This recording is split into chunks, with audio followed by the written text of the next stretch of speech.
ассалому алайкум дӯстон, хуш омадед ба шабакаи мо. дар ин навор барои шумо тозатарин ва муҳимтарин хабарҳоро аз ҷаҳони ММА омода кардаем. барои ҳамин наворро то охир тамошо кунед. мо бошем оғоз мекунем. чемпиони пешнаи вазни миёнаи UFC Камару Усман гуфт ки кайф ва чӣ гуна карьераи худро ба анҷом расонидан мехоҳад.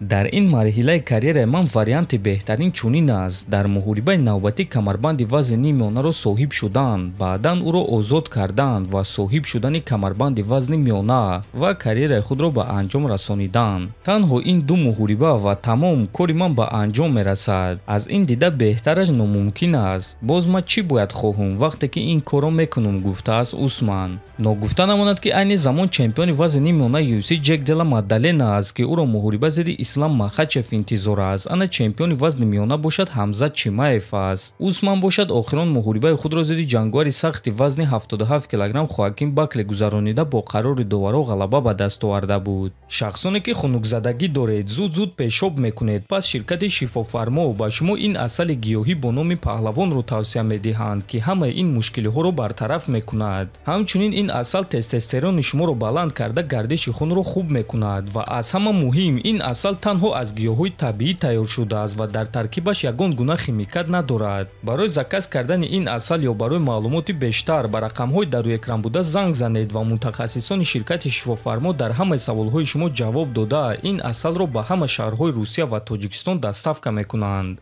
топови ҷангори вазни сабук UFC Бенил Дариуш боварӣ дорад ки Ҳамзат Чимаев барои Алекс Перейра рақиби бадтарин мешавад. ман Алекс Перейраро дар муҳорибаҳои калон дидан мехостум, зидди Ҷон Ҷонс ё ин ки чунин рақибони машҳур. ӯ 38 сола аст ва шояд ки дар фикри ба анҷом расонидани карьерааш аст. ман мехоҳам ки Перейра карьераи худро баъди муҳорибаи калон бо киссаҳои пур аз маблағ ба анҷом расонад. дар муҳорибаи ӯ зидди Ҳамзат ман албатта ки ба ғалабаи Чимаев боварӣ дорам.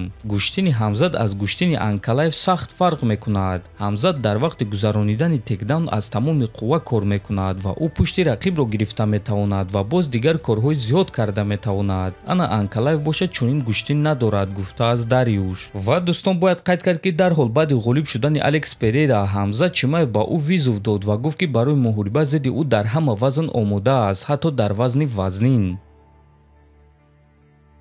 шаби гузашта роҳбари UFC Дана Вайт расман муҳорибаҳои асосии турнири UFC 323-ро эълон кард ки муҳорибаи асосии ин турнир муҳорибаи унвонӣ реванш дар вазни 61 кг байни чемпион Мераб Двалишвили ва чемпиони пешина Пётр Ян мешавад. дуюм муҳорибаи асосии турнир бошад муҳорибаи унвонӣ дар вазни 57 кг байни чемпион Александр Пантожа ва довталаб Ҷошуа Ван хоҳад шуд. боз дар ин турнир муҳорибаи рейтингӣ дар вазни 61 кг Генри Сехудо зидди Пейтон Телбот мешавад. ҳамаи ин муҳорибаҳо рӯзи 7 декабр дар турнири UFC 323 баргузор мегарданд. ва дӯстон, чӣ гуна ки медонед, варзигари тоҷик Муин Ғафуров зидди Генри Сехудо ҷангидан мехост ва ҳатто ба Сехудо визов дода буд. лекин чӣ гуна ки мебинем, мутаассифона рақиби Сехудо дигар ҷангувар шуд. ана оиди худи Муин бошад, пас ӯ чанд соат пеш ана ҳамин аксро чоп карда навишт ки моҳи ноябр вомехӯрем, танҳо қавитаринҳо то охир мераванд, навиштааст Ғафуров.